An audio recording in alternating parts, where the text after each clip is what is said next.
नमस्कार दर्शक मित्रों, मैं हूं आपके साथ अंजनी नीलेश ठक्कर। तो आज बात करेंगे वैदिक पंचांग के बारे में।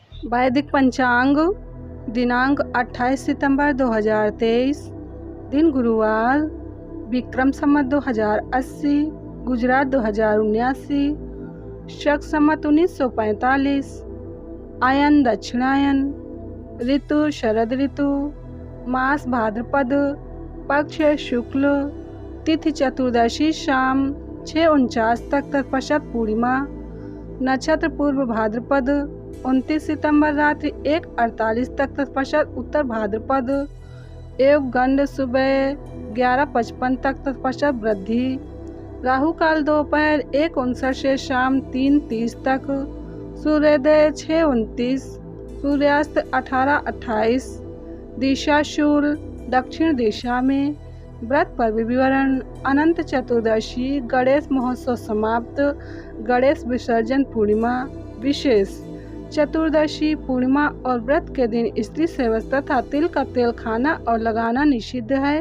ब्रह्मपुराण पुराण ब्रह्मखंड। वैदिक पंचांग: श्राद्ध पक्ष में अपनाए जाने वाले सभी मुख्य नियम। 29 सितंबर 2023 शुक्रवार से महालय श्राद्ध आरंभ। श्राद्ध के दिन भगवद गीता के 7वें अध्याय का महात्म्य पढ़कर फिर पूरे अध्याय का पाठ करना चाहिए एवं उसका फल मृतक आत्मा को अर्पण करना चाहिए। श्राद्ध के आरंभ और अंत में 3 बार निम्न मंत्र का जप करें। मंत्र ध्यान से पढ़ें। देवताभ्यः पितृभ्यश्च महायोगिभ्यः एव च नमः स्वाहाय स्वधाय नित्यमेव भवन्ति युत। समस्त देवताओं, पितरों, महायोगियों, स्वधा एवं स्वाहा सबको हम नमस्कार करते हैं। ये सब शाश्वत फल प्रदान करने वाले हैं। श्राद्ध में एक विशेष मंत्र उच्चारण करने से पितरों को संतुष्टि होती है और संतुष्ट पितर आपके कुल खानदान को आशीर्वाद देते हैं। मंत्र ध्यान से पढ़ें। ओम ह्रीं श्रीं क्लीं स्वधा देव्यै स्वाहा। ओम ह्रीं श्रीं क्लीं स्वधा देव्यै स्वाहा। जिसका कोई पुत्र न हो उसका श्राद्ध उसके दौहित पुत्री के पुत्र कर सकते हैं। कोई भी न हो तो पत्नी ही अपने पति का बिना मंत्रोच्चारण के श्राद्ध कर सकती है। पूजा के समय गंध रहित धूप प्रयोग करें और बिल्व फल प्रयोग न करें और केवल घी का धुआं भी न करें। श्राद्ध महिमा पुस्तक से। वैदिक पंचांग: अनंत चतुर्दशी 28 सितंबर 2023 गुरुवार को अनंत चतुर्दशी है।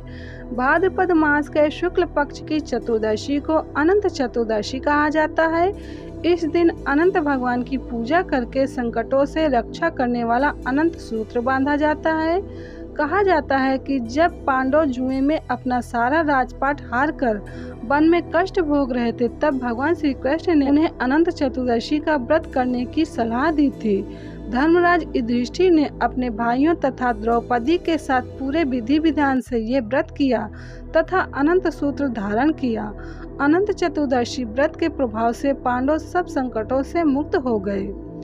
व्रत विधान: व्रतकर्ता प्रातः स्नान करके व्रत का संकल्प करे। शास्त्रों में यद्यपि व्रत का संकल्प एवं पूजन किसी पवित्र नदी या सरोवर के तट पर करने का विधान है, तथापि ऐसा संभव न हो सकने की स्थिति में घर में पूजा की स्वच्छ भूमि पर कलश स्थापित करें। कलश पर शेषनाग की शैया पर लेटे भगवान विष्णु की मूर्ति अथवा चित्र को रखें। उनके समक्ष 14 ग्रंथियों गांठों से युक्त अनंत सूत्र डोरा रखें। इसके बाद ओम अनंताय नमः मंत्र से भगवान विष्णु तथा अनंत सूत्र की षोडशोपचार विधि से पूजा करें। पूजनोपरांत अनंत सूत्र को मंत्र पढ़कर पुरुष अपने दाहिने हाथ और स्त्री बाएं हाथ में बांध ले। अनंत सागर महासमुद्रे मग्नान समुद्र वासुदेव अनंत रूपे विनियोजितात् महा अनंत रूपाय नमो नमस्ते। अनंत सूत्र बांध लेने के पश्चात किसी ब्राह्मण को नैवेद्य भोग में निवेदित पकवान देकर स्वयं सपरिवार प्रसाद ग्रहण करें। पूजा के बाद व्रत कथा को पढ़ें या सुने। कथा का सार संक्षेप यह है। सतयुग में सुमंत नाम के एक मुनि थे। उनकी पुत्री शीला अपने नाम के अनुरूप अत्यंत सुशील थी। सुमंत मुनि ने उस कन्या का विवाह कौंडिल्य मुनि से किया। कौंडिल्य मुनि अपनी पत्नी शीला को लेकर जब ससुराल से घर वापस लौट रहे थे तब रास्ते में नदी के किनारे कुछ स्त्रियां अनंत भगवान की पूजा करते दिखाई पड़ी। शीला ने अनंत व्रत का महात्म्य जानकर उन स्त्रियों के साथ अनंत भगवान का पूजा करके अनंत सूत्र बांध लिया। इसके फलस्वरूप थोड़े ही दिनों में उसका घर धन धान्य से पूर्ण हो गया। कथा। एक दिन कौंडिन्य मुनि की दृष्टि अपनी पत्नी के बाएं हाथ में बंधे अनंत सूत्र पर पड़ी, जिसे देखकर वह भ्रमित हो गए और उन्होंने पूछा, क्या तुमने मुझे भस्म करने के लिए यह सूत्र बांधा है? शीला ने विनम्रता पूर्वक उत्तर दिया, जी नहीं, यह अनंत भगवान का पवित्र सूत्र है। परंतु ऐश्वर्य के मद में अंधे हो चुके कौंडिन्य ने अपनी पत्नी की सही बात को भी गलत समझा और अनंत सूत्र को जादू मंत्र वाला वशीकरण करने का डोरा समझकर तोड़ दिया तथा उसे आग में डालकर जला दिया। इस जघन्य कर्म का परिणाम भी शीघ्र ही सामने आ गया। उनकी सारी संपत्ति नष्ट हो गई। दीनहीन स्थिति में जीवन यापन करने में विवश हो जाने पर कौंडिन्य ऋषि ने अपने अपराध का प्रायश्चित करने का निर्णय लिया। वे अनंत भगवान से क्षमा मांगने हेतु वन में चले गए। उन्हें रास्ते में जो मिलता वे उससे अनंत देव का पता पूछते जाते थे, परंतु खोजने पर भी कौंडिन्य मुनि को जब अनंत भगवान का साक्षात्कार नहीं हुआ तब वे निराश होकर प्राण त्यागने को उद्यत हुए।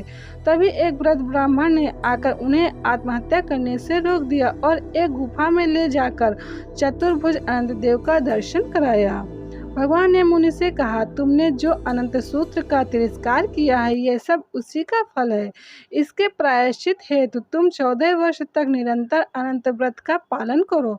इस व्रत का अनुष्ठान पूरा हो जाने पर तुम्हारी नष्ट हुई संपत्ति तुम्हें पुनः प्राप्त हो जाएगी और तुम पूर्ववत सुखी समृद्ध हो जाओगे।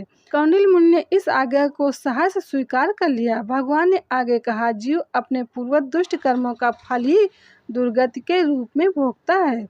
मनुष्य जन्म जन्मांतर के पातकों के कारण अनेक कष्ट पाता है। अनंत व्रत के सविधि पालन से पाप नष्ट होते हैं तथा सुख शांति प्राप्त होती है। कौंडिन्य मुनि ने 14 वर्ष तक अनंत व्रत का नियम पूर्वक पालन करके खोई हुई समृद्धि को पुनः प्राप्त कर लिया। वैदिक पंचांग संपादक अंजनी नीलेश ठाकर। वैदिक पंचांग प्रकाशित सूरत शहर गुजरात। वैदिक पंचांग।